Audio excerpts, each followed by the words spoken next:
awarded right under here, Mary.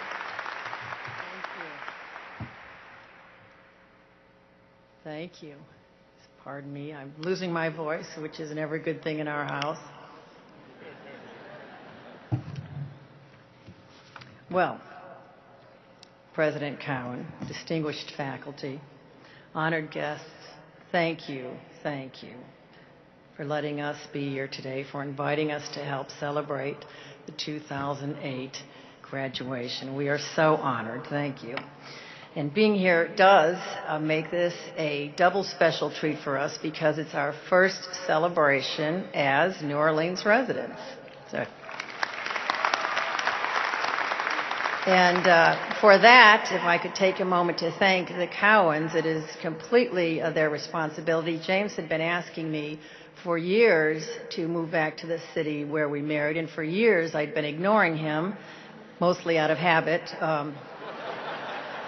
But in this case, I did have a very closed mind about uprooting my family and leaving my friends of 30 years from Washington. So I came down here with him, and the Cowans took us out to breakfast. And Marjorie and Scott were so much fun. They were so real. They were so interesting that I instantly decided I wanted to make new friends. And better than being cool, wonderful, great people, they were such and are such enthusiastic, passionate advocates of Tulane and New Orleans, and so insistent that we join the Tulane family and be here that I left that breakfast and I found us a home by lunchtime. So thank you, new friends, for bringing us here. Graduates, I point that out by saying you could not have, of all the gifts that bestowed upon you from this fine institution, you could not have bigger, better boosters than the Cowans. They will always have your back, and they epitomize your motto, not for oneself, but for one's own. So thank you again. So I am going to introduce my husband. I have no, graduates, I don't question your wisdom. I don't question your ability to go forth and change the world. I don't question anything other than why would you pick James Carville as your commencement speaker?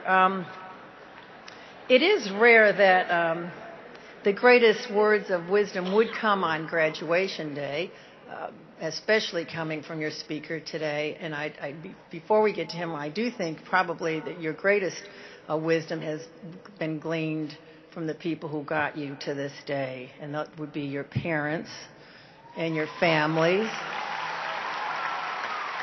And can I say as a citizen to you parents and families, thank you for these present and future leaders. And can I say as a parent, thank you for letting us bask in this day where we can enjoy with you the wonders of your greatest joy and your deepest pride and your most profound love, your babies all grown up and accomplished here. Thank you for letting us enjoy this day with you. Well, I question your judgment, though, to have James as your official speaker, not because he's a Democrat, but because he went to LSU.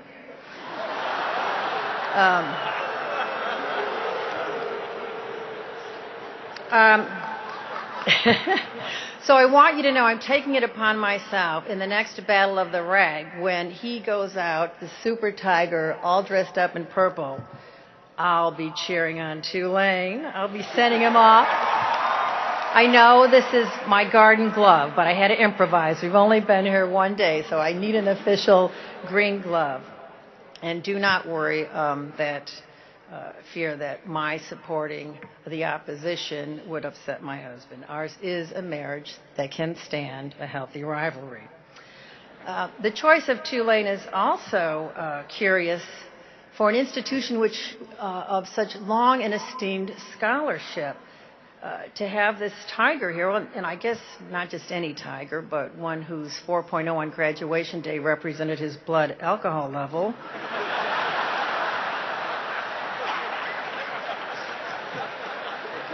They think I'm kidding. In 1836, the first Tulane Medical School commencement speaker delivered his address in Latin.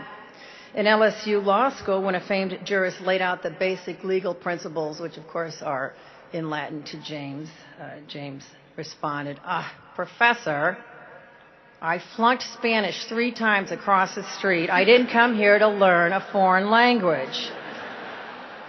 Somehow he did earn his JD, and he woke up one morning and said, if I had to hire a lawyer, I wouldn't hire me. So the loss to the legal profession was an historical gain, I suppose, to the political world when that troublemaking tiger turned into the raging Cajun.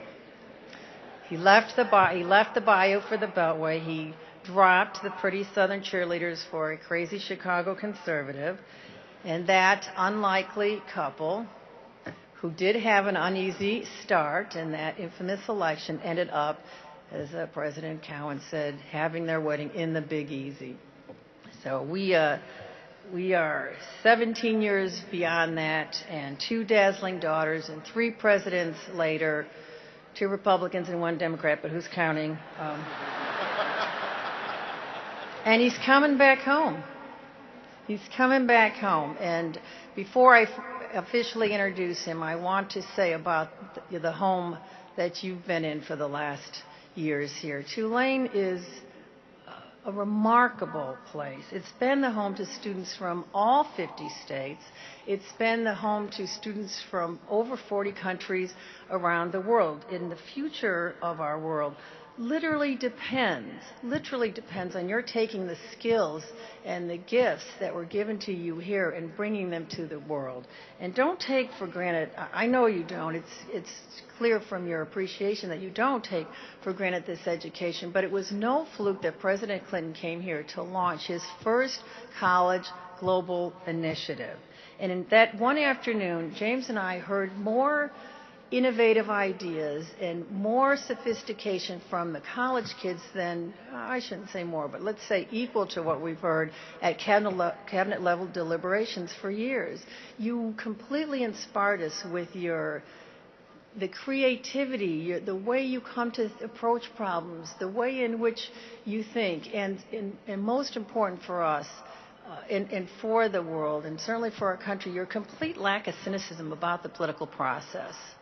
James and I do not share a political philosophy, but we do share a love for the political process, and we do think it's the premier vehicle for solving problems and forging progress.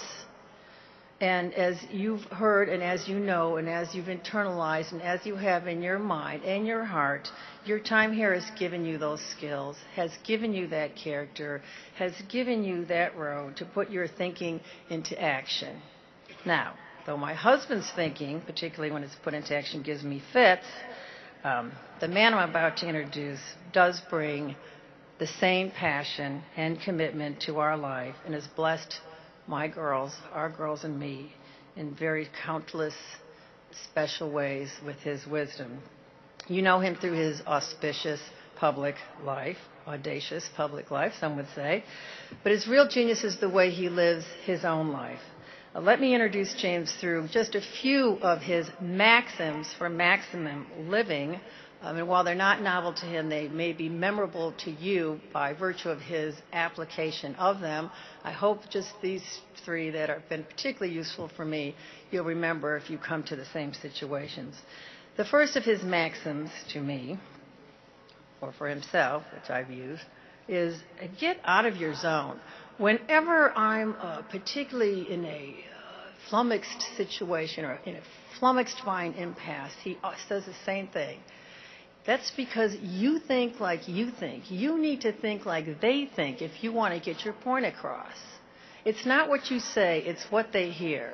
Now, some cynicists might point to this maxim as being the root cause of posing or pandering, but honestly, when it's applied earnestly in policy making, and more importantly, is for our purposes today in life at large, it's the root of understanding and empathy and coordination and progress.